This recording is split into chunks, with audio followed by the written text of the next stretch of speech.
નમસ્કાર દર્શક મિત્રો, @ગુજરાતમાં આપણું સ્વાગત છે. સૂર્ય હજારો વર્ષોથી માનવજાત માટે ઉર્જાનું સૌથી મોટું સ્ત્રોત. આજે જ્યારે દુનિયા ક્લાઇમેટ ચેન્જ, ગ્લોબલ વોર્મિંગ, પ્રદૂષણ, કાર્બન ઉત્સર્જન અને હવામાન પરિવર્તનની સામે લડી રહી છે, ત્યારે સૂર્યની ઉર્જા આપણને એક નવી આશા આપે છે. સ્વચ્છ, સસ્તી અને ટકાઉ ઉર્જાની આશા. છેલ્લા દાયકામાં ભારતમાં સૌર ઉર્જા માત્ર એક વિકલ્પ નથી રહી, પરંતુ તે રાષ્ટ્રીય ગૌરવ બની ગઈ છે. ભારતમાં આ જ આશા છેલ્લા ઘણા દાયકાઓમાં એક ક્રાંતિમાં બદલાઈ ગઈ છે. રસ્તાઓની બાજુએ વિસ્તરેલા વિશાળ સોલાર પાર્ક્સ, આની સાથે ગામડાઓના ઘરોની છત પર ઝગમગતી સોલાર પેનલ્સ, વિશાળ રણ પ્રદેશોમાં ફેલાયેલા સોલાર પાર્ક્સ, હાઈવેની બાજુમાં ઝળહળતા પેનલ્સ, શહેરના ફ્લેટ હોય, દુકાન, ફેક્ટરીઓ, ગામડાના કાચા પાકા મકાનોની છતો પર આજે સૌર ઉર્જા સર્વત્ર દેખાઈ રહ્યા છે. શહેરોની બહુમાળી ઇમારતો પર રૂફટોપ સિસ્ટમ, જ્યાં નજર કરો ત્યાં સૌર ઉર્જાનો પ્રસાર દેખાય છે. એક દાયકા કરતા થોડાક જ વધુ સમયમાં ભારત વિશ્વનો ત્રીજો સૌથી મોટો સૌર ઉર્જા ઉત્પાદક દેશ બની ગયો છે. પુનઃપ્રાય ઉર્જા હવે ભારતની ક્લાઇમેટ રણનીતિના કેન્દ્રમાં આવી છે. એવા અહેવાલ છે કે સરકારી આંકડાઓ જણાવે છે કે લગભગ 24 લાખ પરિવારો સબસિડી યોજના હેઠળ સૌર ઉર્જા અપનાવી ચૂક્યા છે અને કોલસા પરની નિર્ભરતા ઘટી રહી છે. થર્મલ ઉર્જા હજુ પણ મોટો હિસ્સો ધરાવે છે, પરંતુ સૌર ઉર્જાનો ફાળો હવે 20% પણ વધુ થઈ ગયો છે. આ બધું જ સાંભળીને લાગે છે કે ભારત સાચે જ ગ્રીન ભવિષ્ય તરફ આગળ વધી રહ્યો છે. પરંતુ અહીંયા જ એક મૌન પ્રશ્ન પણ ઉઠ્યો છે કે શું આપણે માત્ર વીજળી ઉત્પન્ન થતી જે ક્ષણ છે તેના સુધી જ વિચારીએ છીએ? શું આપણે એ વિચાર્યું છે કે આ પેનલ્સ જ્યારે કામ નહીં કરે ત્યારે તેનું શું થશે?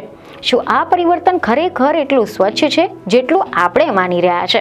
કારણ કે સૌર ઉર્જાની આ ચમકતી સફળતાની પાછળ એક અદ્રશ્ય પણ પરંતુ ભયાનક સમસ્યા ધીમે ધીમે માથું ઉચકી રહી છે, અને એ છે સોલાર વેસ્ટ, એટલે કે સૌર ઉર્જાનો કચરો.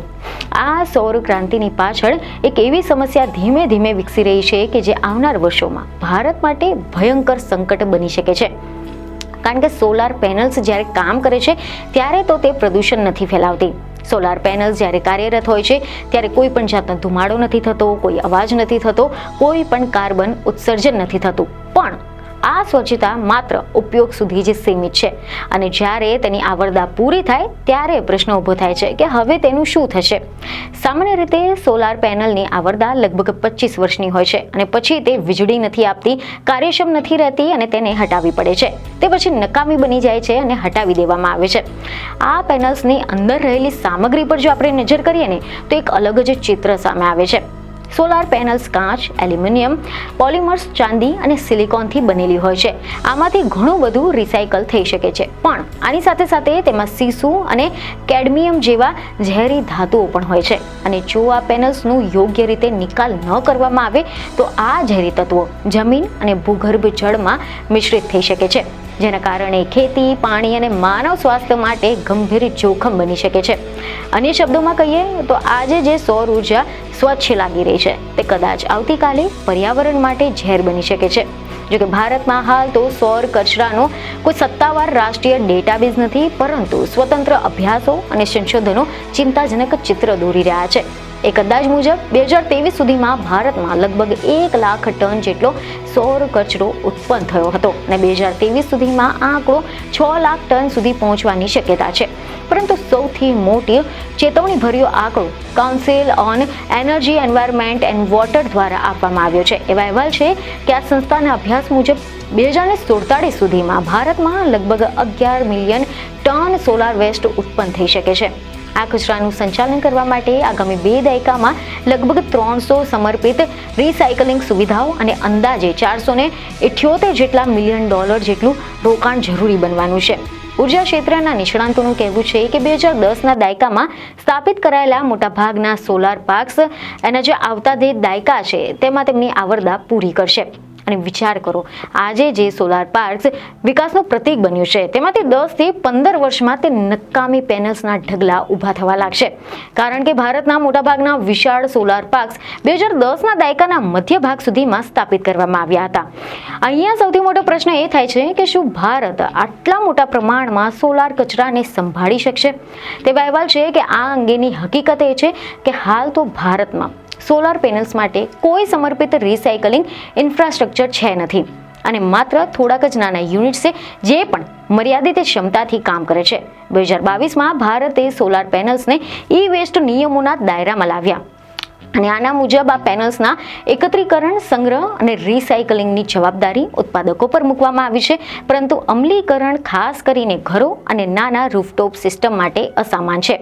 ઘરો અને નાના રૂફટોપ સિસ્ટમમાં લાગેલી પેનલ્સ એક કુલ ઇન્સ્ટોલેશનમાં ભલે 5 થી 10% હોય, પરંતુ આ પેનલ્સ ટ્રેક કરવી મુશ્કેલ છે, એકત્રિત કરવી મુશ્કેલ છે અને ઘણીવાર તો તે સીધી જ લેન્ડ ફિક્સ અને બિનઅધિકૃત રિસાયકલ્સ પર એની પાસે પહોંચી જાય છે અને અહીંયા અસલામત પદ્ધતિઓ અપનાવવામાં આવે છે જે ઝેરી વાયુ અને પ્રદૂષણ પેદા કરે છે.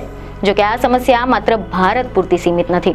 એવા રિપોર્ટ છે કે 2030 સુધીમાં અમેરિકામાં 1.7 લાખથી 10 લાખ ટન અને ચીનમાં આશરે 10 લાખ ટન સૌર કચરો ઉત્પન્ન થવાની શક્યતા છે.